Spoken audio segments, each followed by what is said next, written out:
Welcome back to the U.S. Navy History Podcast. I am your host, Dale, and I am joined by your co-host, Christoph. Hello, everyone. So good to have you on board. There we go. Nautical terms. Nautical We're terms, starting off okay. strong. Oh, absolutely. We always start off strong, and I finish strong. Yeah, I think the listener would agree. All right, so back to our grand overview of the WW Uno.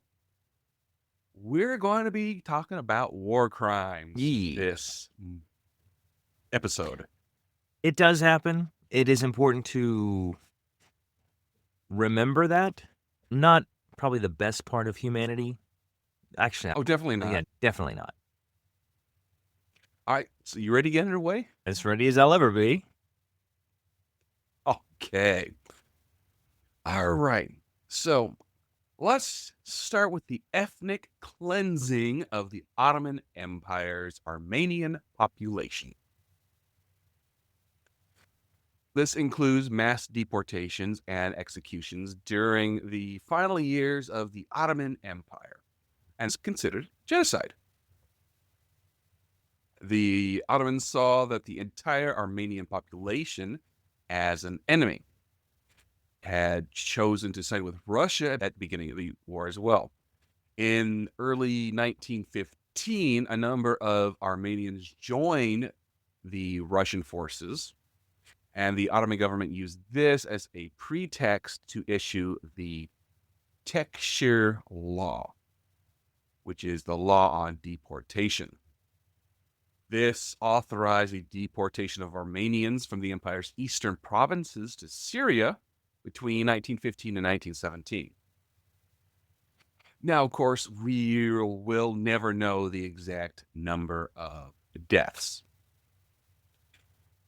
The Balkans give a range of 250,000 to 1.5 million. Whoa. And that's in the course of a deportation, right? So they're just being forcibly moved from one place to another, and in that process, they're dying. Yes, I believe so. I'm sure if somebody gets out of line or causes a ruckus, they probably get special attention. Yeah.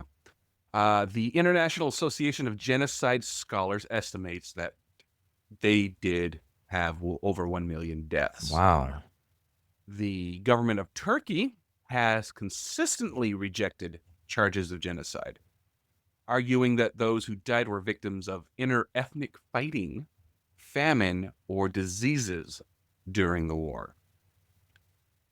You know, I'm not one to give Turkey advice often, but I think it is in Turkey's best interest, given that they, post-World War I, kind of usurped the Ottoman Empire and became a whole new thing. They can say, yes, that was done, but it was done under the direction of the Ottoman Empire, which gives further justification why we should have gotten rid of them.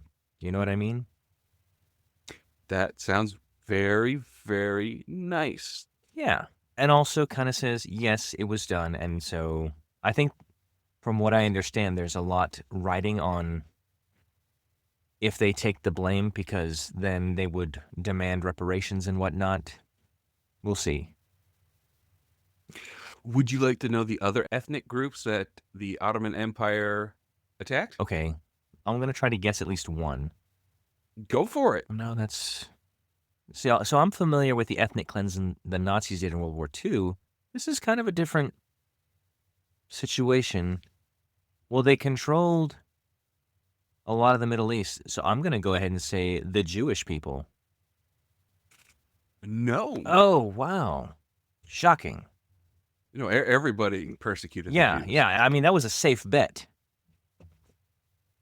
The Ottoman also targeted the Assyrians and the Greeks. The Greeks? No kidding. Mm-hmm. Some scholars considered that these events for the Assyrians and the Greeks were part of the same policy of extermination. I see. So let's go ahead and jump over to the Russian war crimes, you mean? Yeah. Okay. So this is where the Jews come in. Oh, right. Yep. Programs that accompanied the Russian Revolution puts between 60 and 200,000 Jews killed. Golly. There's Mhm. your Jewish war crimes right I there. wouldn't call them my Jewish war crimes. I just want to be clear to you and the audience. Those are the Russian. But yes, I predicted something like this would happen 100 years ago, and I was right.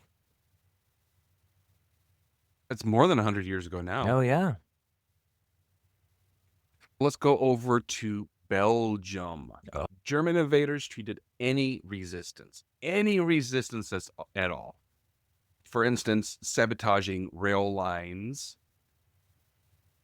But they were like, this is illegal and immoral. So we're just going to shoot you in the face. Huh. So anybody who showed any resistance got shot in the face and their buildings burned. Whoa. That's really, well, that sends a message. But it's like they're welcoming the title of evil aggressor. You know what I mean? Mm-hmm. In addition to all of that, they tended to suspect that most civilians were potential guerrillas. And with this in mind, they tended to take hostages and kill them from the civilian populations. So they added kidnapping to the murder. Yes, I guess it was like, this is what happens when you are guerrillas and fight against us. So Don't do it. I see a lot of examples in history of abusive relationships.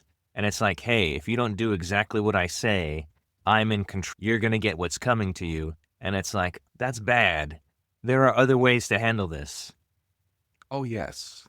Like not invading in the first Yeah, place. it's like, look, you live over there. Just stay over there. It's fine. Yeah. So the German army executed over 6,500 French and Belgian civilians between August and November of 1914. Yeah. They were usually in random, large scale shootings of civilians ordered by the junior German officers. Yeah, they're not quite German, just junior German. The German army destroyed between 15 and 20,000 buildings in Belgium. Most famously, the university library at Louvain. There were over 1 million refugees because of all of this. And this was just 1914, you said? Yep. Wow, winters in Belgium are no laughing matter, so that's got to be terrible. Thousands of workers were also shipped to Germany to work in factories. Okay, I'm not an expert on hiring practices, but I don't think you're going to get the best out of those employees. They wanted manpower. They did not care the quality of manpower. This is I, no dig on Belgian, attention to detail or quality of produced goods or anything like that, but I don't know. There's something about an interned population being forced to work and how that work output may not be the best, but who knows?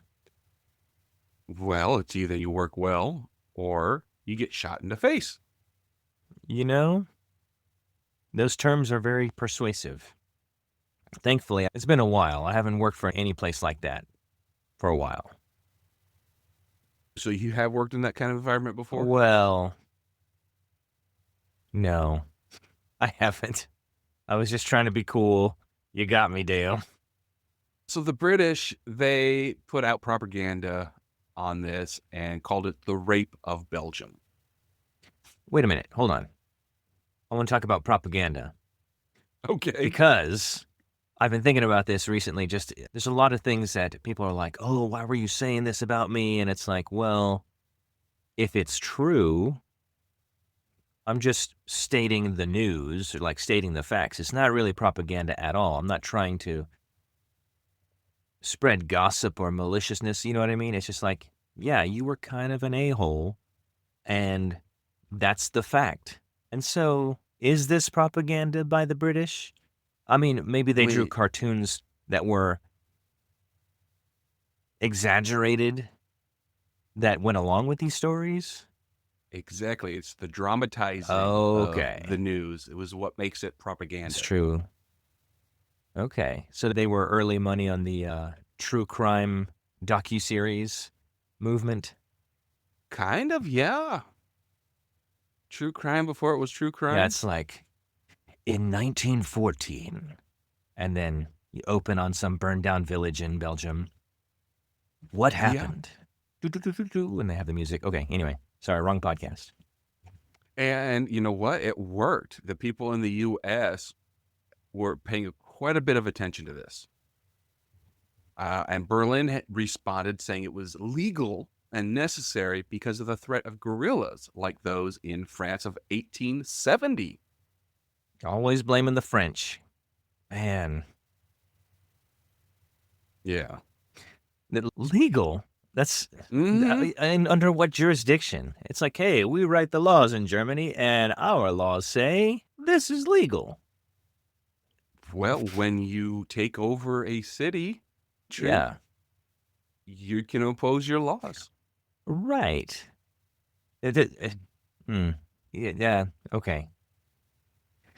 That's just really backwards. But I guess, yeah, you don't take over like let's say the nation of Christoph is gonna occupy, I don't know, let's just pick an out of the way place, Fiji.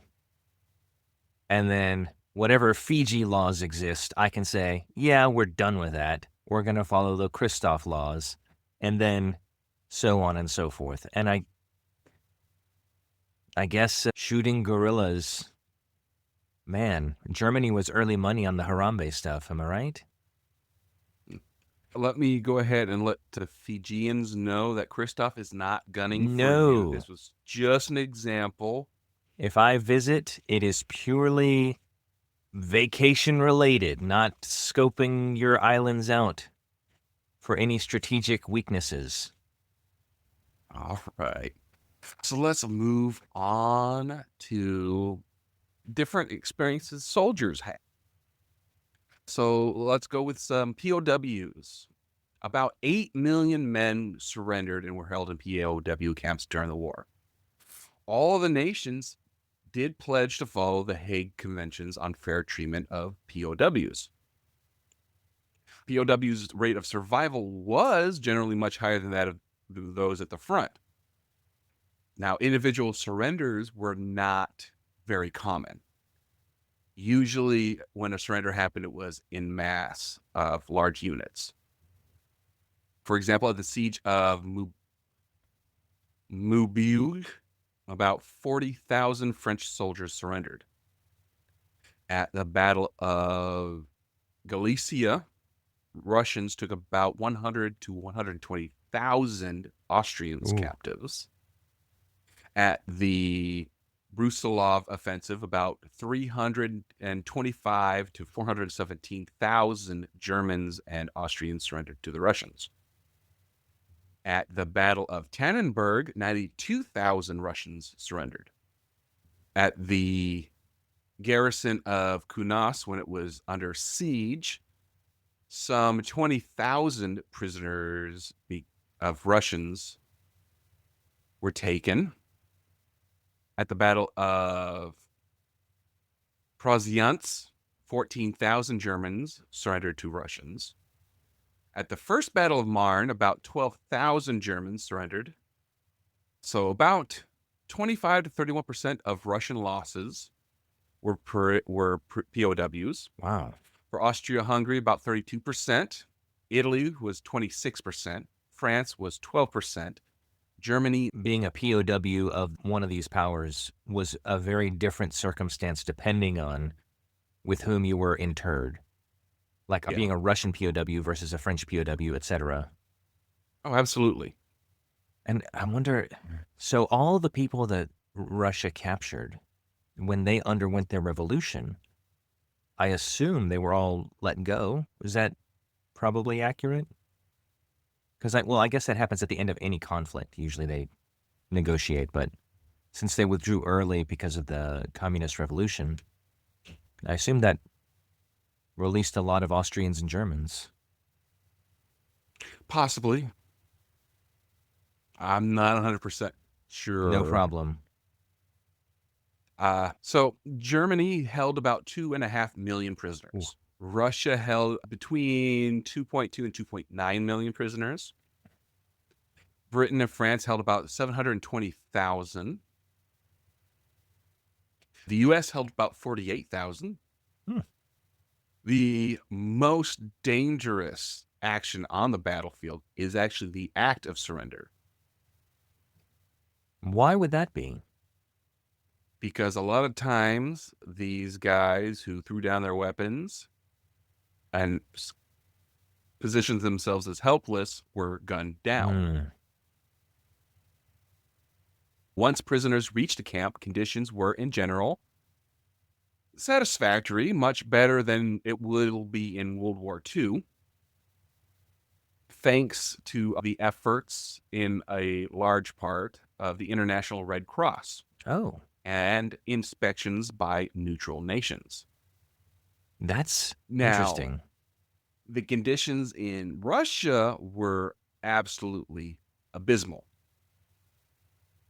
Starvation was common for prisoners and the civilians. About 15 to 20% of prisoners in Russia died. Ooh.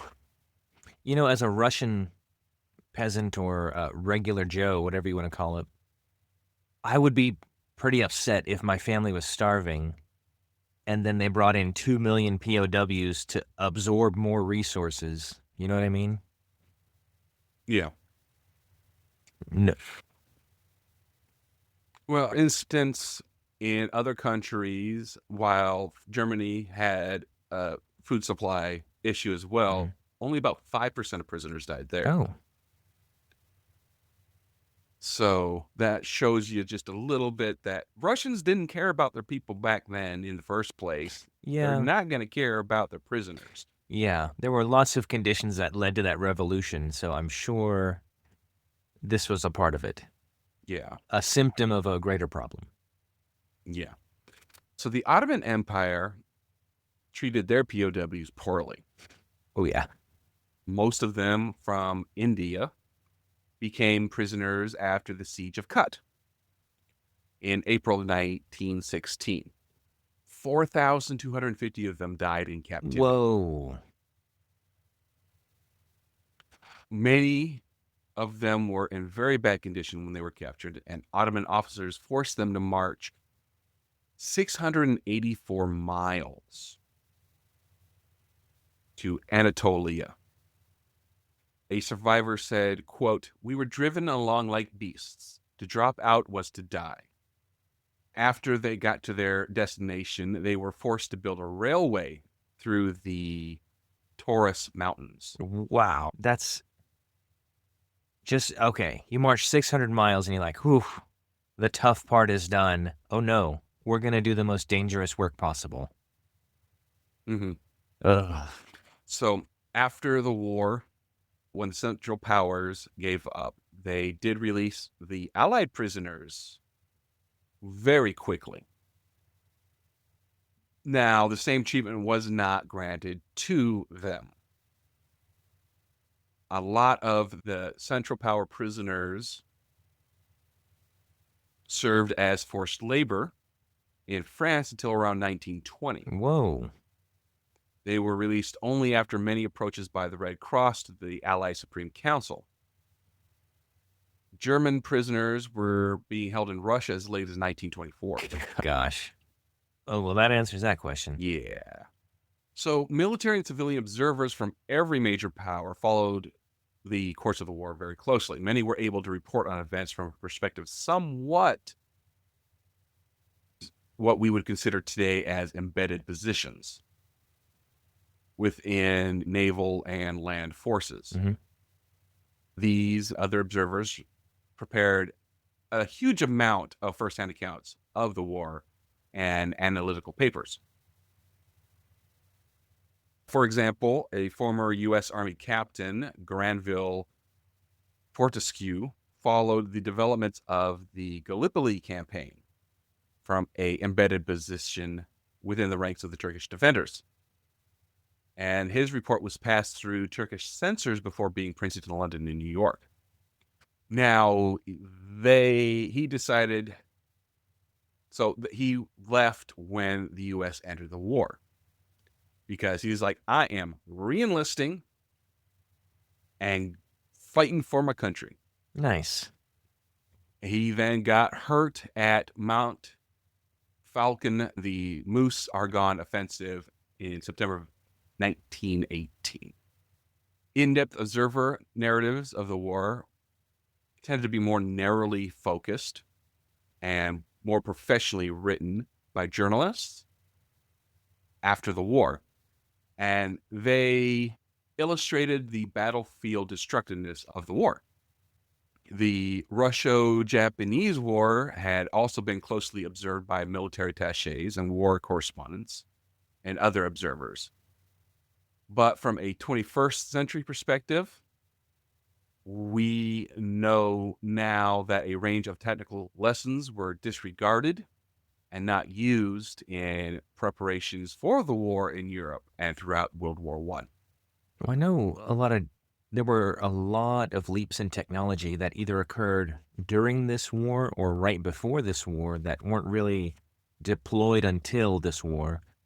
And so I think it would have been hard for people to really understand the impact of those things when planning. Like, I think at the beginning, we were talking about the Schlieffen plan that the Germans had, and they're like, we're following this plan. This is a plan that's going to take us to Paris. We're going to knock out France.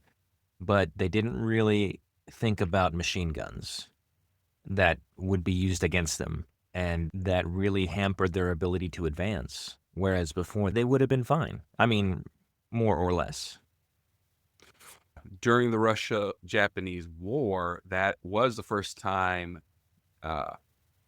artillery, machine guns, and entrenched positions were being used. Mm.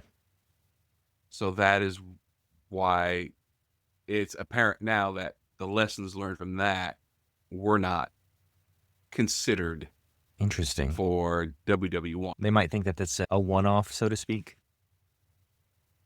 Even one-offs can be very beneficial when Oh. you're talking about new technology. No argument there. I mean, everybody's paying close attention to what's going on with the Ukraine war right Mhm. now, with all the new technology that's being used, all the new tactics. Right, and how it's undermining a lot of things that have been established for ages. Let's go to how people were in support and their opposition to the war. All right. Shall we? Mm-hmm. So let's start in the Balkans. The Yugoslav nationalists, such as Ante Trumbic, who was the leader in the Balkans, they strongly supported the war. They wanted it to get freedom of Yugoslavs from Austria-Hungary and other foreign powers. They wanted an independent Yugoslavia.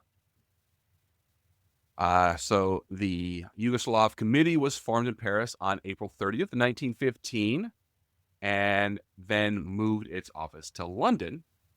Yeah, France was getting beaten at the a time. little safer. Yeah. In April 1918, the Rome Congress of Oppressed Nationalities met, which included the Czech, Polish, Transylvanian, and Yugoslav representatives, who urged the Allies to support national self-determination for the peoples residing within Austria-Hungary. I wonder how that played with the British Empire. You know what I mean? They had so many different colonies in so many different places. To hear a national congress of oppressed peoples in different empires, it's like, yeah, you know what? You guys should have freedom, but not our guys. Britain at this time was still very colonial. Oh, yeah. And expansive all over the sun never sets on the British Empire. That's what they would say. Mhm. After looking at a globe. Mm-hmm.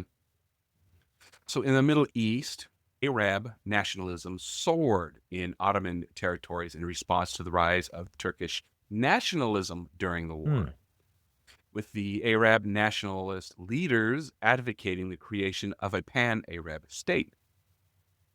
In 1916, the Arab Revolt began in Ottoman-controlled territories in the Middle East in an effort to achieve independence. A number of socialist parties initially supported the war when it began, but European socialists split on national lines, with the concept of class conflict held by radical socialists such as the Marxists and syndicates being overborne by their patriotic support for war. Right. Once the war began, Austrian, British, French, German, and Russian socialists followed the rising nationalist current by supporting their country's intervention in the war. Hmm. Italian nationalism was stirred by the outbreak of the war and was initially strongly supported by a variety of political factions.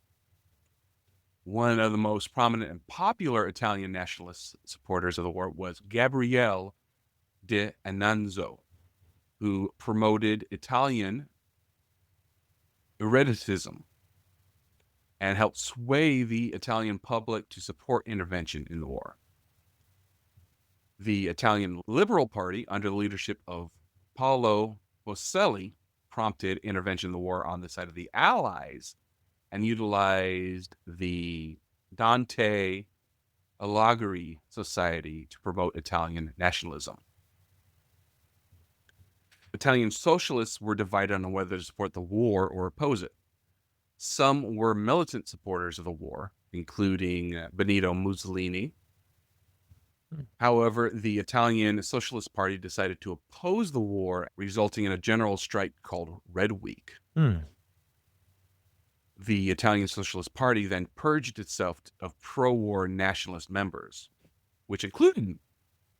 Makes sense.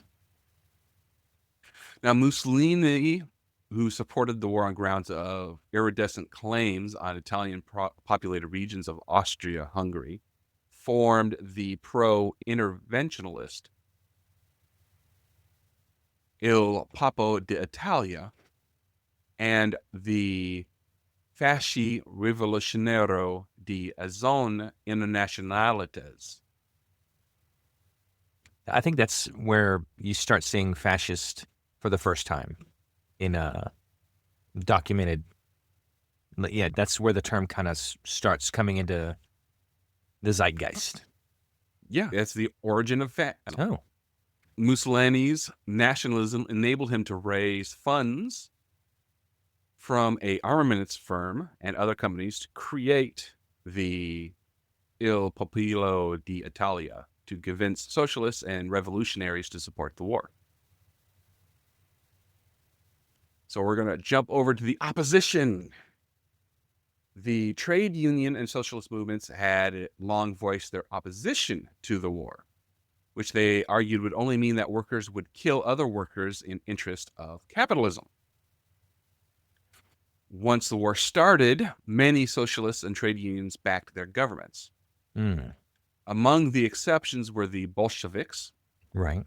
the Socialist Party of America, and the Italian Socialist Party, as well as individuals such as Karl Liebknecht, Rosa Luxemburg, and their followers in Germany. There was also small anti-war groups in Britain and France. Benedict XV, who was elected to the Pope position less than 3 months into World War I, made the war and its consequences the main focus of his early work, which was in stark contrast to his predecessor. 5 days after his election, he spoke of his determination to do what he could to bring peace. His first speech, given on November 1st of 1914, was concerning this subject. He was being seen as being biased in favor of the other and resented for weakening national morale. Yeah, I think I see that every once in a while whenever there's sides that are raring for a fight, especially if they feel particularly justified because of some event or some combination of whatever. When someone says, hey, let's slow down, let's take a look at this, let's talk, let's try to figure this out. They're like, you're just trying to be on their side. I'm justified in what I want to do, and I'm going to do it. Yeah. It takes a lot of stability and evenness to promote peace in a time like that. Yeah, which is why he was ignored. Yeah. So the 1915 Treaty of London between Italy and the Triple Entente included secret provisions whereby the Allies agreed with Italy to ignore the Pope. I don't know. You can personally ignore the Pope. You don't need to take a vote on it, I think, but not up to speed on parliamentary procedure in European houses of government. So maybe that's what they need to do. Well, remember at this time, the Catholic Church had a huge say in what was going on in everybody's Oh, dominions. yeah. I just think it's funny. Hey, should we listen to this guy? Let's vote. No? Great. Let's keep going. In Britain in 1914, the Public Schools Officer Training Corps annual camp was held at Tidworth Pennings near Salisbury Plain. The head of the British Army, Lord Kitchener, was to review the cadets, but the immense of the war prevented him. General Horace Smith Doran was sent instead, and he surprised the 2,000 or 3,000 cadets by declaring, quote, that war should be avoided at almost any cost. That war would solve nothing. That the whole of Europe and more besides would be reduced to ruin, and the loss of life would be so large that whole populations would be decimated. In our ignorance, I and many of us felt almost ashamed of a British general who uttered such depressing and unpatriotic sentiments. But during the next 4 years, those of us who survived the Holocaust, probably not more than 1/4 of us, learned how right the general's prognosis was and how courageous he had been to utter it. Yeah, that was really prescient to that guy. And I suppose if you're a general that studies it, you're aware of what the consequences would be. Now, when this statement did not hurt his career at all.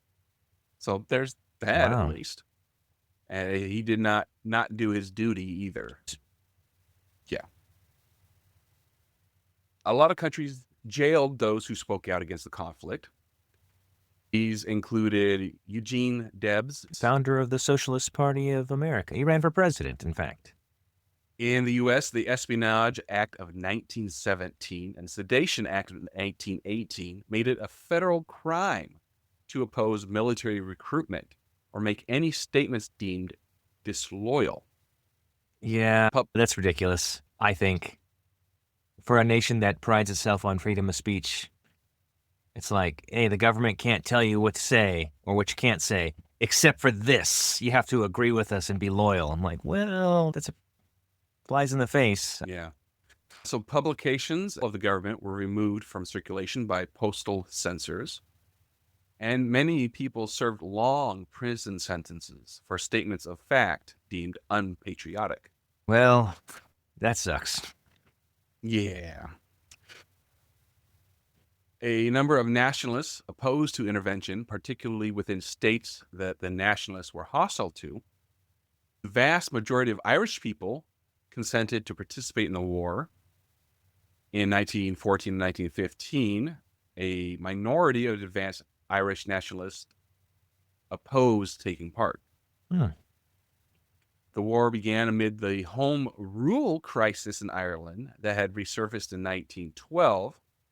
And by July of 1914, there was a serious possibility of an outbreak of civil war in Ireland. Wow. Irish nationalists and Marxists attempted to pursue Irish independence, which ended up in the Easter Rising of 1916, with Germany sending 20,000 rifles to Ireland in order to stir unrest in Britain. Man, these European powers and the games they play. Yeah. So the UK placed Ireland under martial law in response to the Easter Rising. Once the immediate threat of revolution was dissipated, the authorities did try to make concessions to nationalist feelings. Well, that's something. It's a little bit of something. Yeah. Well, that's not a little bit of something. British at Yeah, this time. that's true. But at the same time, Uh-huh. when Germany starts supplying rifles to people under your domain. Yeah, Yeah. let's see what we can do to cool things off. hmm Some were socialist, some religious. In Britain, 16,000 people asked for this status. Some of them, most notably prominent peace activist Stephen Henry Hobhouse, refused both military and alternative service. Many of these objectors suffered years of prison, including Years. solitary confinement and bread and water diets. Even after the war in Britain, many job advertisements were marked no conscientious. I could see that the UK seems very stay in your lane oriented, and they don't want any rabble rousers. It's like, hey, we want people that know their lane. The Central Asian Revolt started in the summer of 1916 when the Russian Empire and its government ended its exemption of Muslims from military service. In 1917, a series of French army mutinies led to dozens of soldiers being executed and a lot more imprisoned. Yeah. In Milan, in May of 1917, Bolsheviks, revolutionaries, organized and engaged in rioting calling for an end to the war, managed to close down factories and stop public transportation. The Italian army was forced to enter Milan with tanks and machine guns to face the Bolsheviks and anarchists who fought violently until May 23rd when the army gained control of the city. Whoa. Almost 50 people, which included 3 Italian soldiers, were killed and over 800 people arrested. In September of 1917, Russian soldiers in France began questioning why they were fighting for the French at all and mutinied. Yeah. Why were they fighting for the French? Because they were allies? Oh, they're fighting. Okay.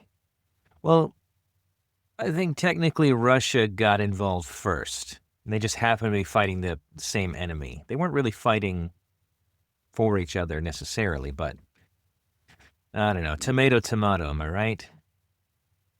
Well, in Russia, opposition to the war led to soldiers who established their own revolutionary committee and helped the October Revolution of 1917, with the call going up for, quote, bread, land, and peace.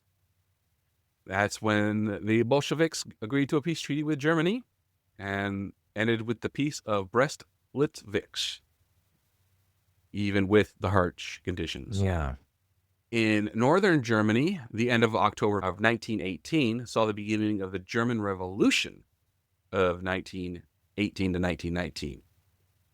Units of the German Navy refused to set sail for a last large-scale operation in a war which they saw was as good as lost.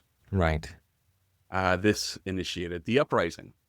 The sailors' revolt, which then ensued in the naval ports of Wilhelmshaven and Kiel, spread across the entire country. Wow. And led to the proclamation of a republic on November 9th of 1918.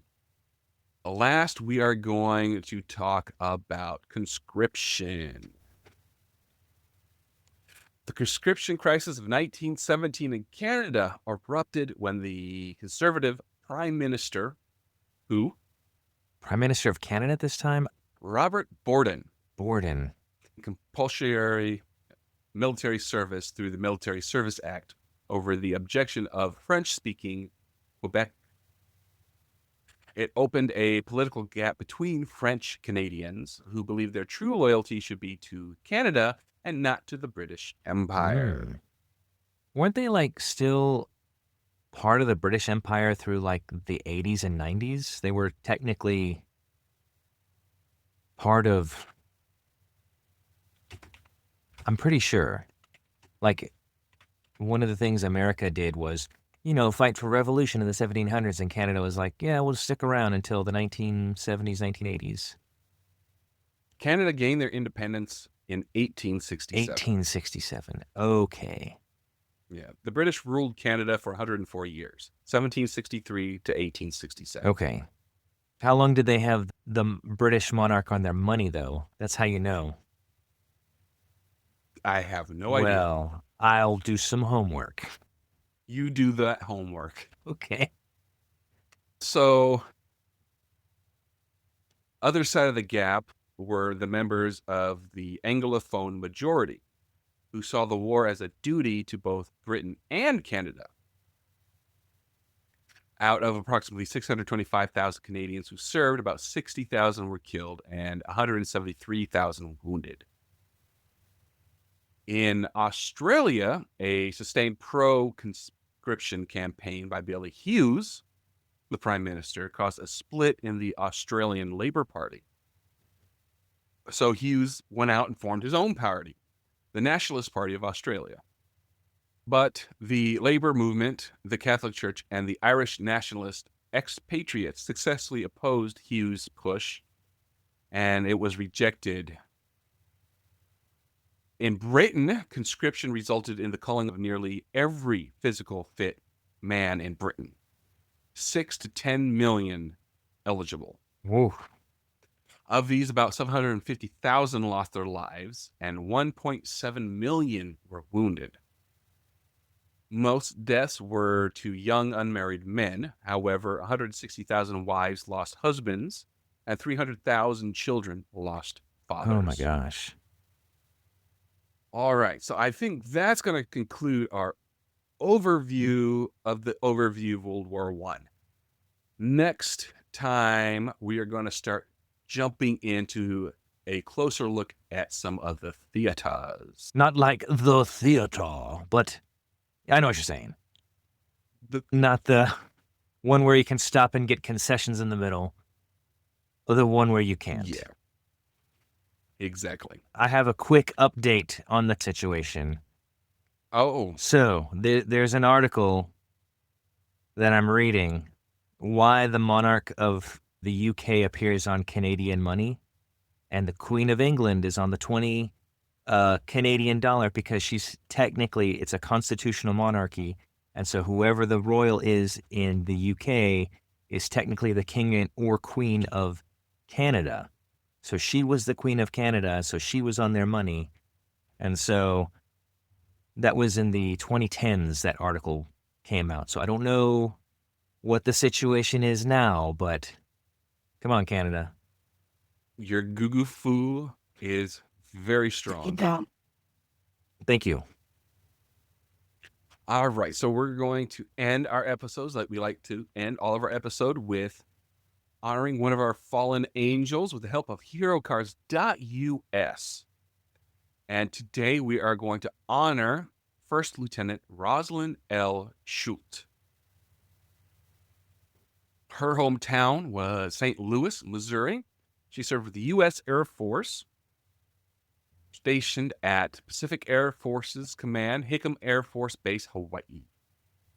She received the Bronze Star, Purple Heart, National Intelligence Medal for Valor. Her date of sacrifice was May 20th, 2009, killed in action near Kabul, Afghanistan. Rosalind Roz Schultz was a 2006 graduate of the U.S. Air Force Academy, the first female graduate of the Academy to be killed in action. While traveling in a convoy from Camp Eggers, Kabul to Bagram Airfield on May 20th, 2009, her vehicle struck an improvised explosive device. She was 25 years old. An outstanding student and athlete, First Lieutenant Schultz's leadership qualities were obvious at an early age. She captained the high school state championship lacrosse team at John Burroughs School in St. Louis County and was recognized as an All-American. Schultz Hall of Fame. At the Air Force Academy, Rosalind Schultz majored in political science, interned for former U.S. Senator Allard, became a group commander, one of the Academy's highest positions, and captained the lacrosse team. She chose a career in military intelligence after training to be a pilot. Lieutenant Schultz is the first female recipient of the National Intelligence Medal for Valor for her courageous efforts to teach Afghan military officials how to gather and interpret military intelligence. Director of National Intelligence Dennis C. Blair made the announcement at a quarterly National Intelligence Community Award ceremony, according to the January 22, 2010 news release from the National Intelligence Public Affairs Office. In only 3 months of duty in Afghanistan, she made a far-reaching impact on how intelligence was taught and shared with the Afghan National Army, said Blair, speaking from the headquarters of the Office of the Director of National Intelligence. Schultz, he added, was a wise beyond her 25 years and respected as a leader by all those around her. From general to airman to Afghan tribal leader, regardless of the branch of service, regardless of nationality. In addition to her teaching duties, Schultz was the command's foreign disclosure officer, working to enhance information sharing with Afghan forces. She was often required to travel outside of her main base at Camp Eggers in Kabul, Afghanistan, to more remote parts of the region. She accepted the known risks of traveling across dangerous terrain, intensely focused on the goal of helping the Afghan military to achieve self-sufficiency. In fact, she was the main conduit for sharing intelligence with Afghan military officials. She was also concerned about the Afghan people. Schultz spent 3 hours nearly every day organizing a charity for Afghan refugees. An annual First Lieutenant Rosalind Schultz Award for exemplary cadet character and leadership was established at the Air Force Academy, recognizing impeccable character, unwavering leadership, and spirit of service. 10 years after Schultz's sacrifice, Army Colonel David Aston, who was also a member of her convoy of that fateful day, commented, "The example Ross set reinforced my belief that inspirational leaders have 3 common qualities: competence, commitment, and caring. Roz had these qualities in abundance, and she was one of the most remarkable junior leaders I have ever known. Simply put, she inspired everyone with whom she served, and that is the true mark of a leader's success. Leaders don't divide, they bring people together. Roz continues to do that. A decade after her passing, which speaks volumes about the tremendous impact she had on those who served with her." So, First Lieutenant Rosalind L. Schultz. Thank you. All right. All right, sir. Thank you so much, listeners, for joining us. We're always glad when we see numbers that show how many people are listening to us and from where you hail, that is, or at least where you're listening. It's really cool. It means a lot to us that we're not just talking into an empty void. If you want to comment on something that we've said in the program, or you just want to say, hey, great job, Dale or Christoph, or both of us, let us know. There's a couple ways you can get a hold of us. You can email us. The email address is usnavyhistorypodcast@gmail.com. There's also an X or Twitter handle that you can use, X Twitter, as Captain Dale likes to say, USN History Pod with the ampersand at the beginning, the lowercase one. Hey, give us a shout out there. If you'd like a more interactive experience, please join our Discord server. You can find links to that in the show notes. And as always, if you could rate and review, leave a comment, tell a friend. All these things help us spread the word. So if you like what you're hearing, tell somebody you know. Thanks again, and we'll catch you next time. And with that, we're going to wish you all fair winds and following seas. Bye-bye.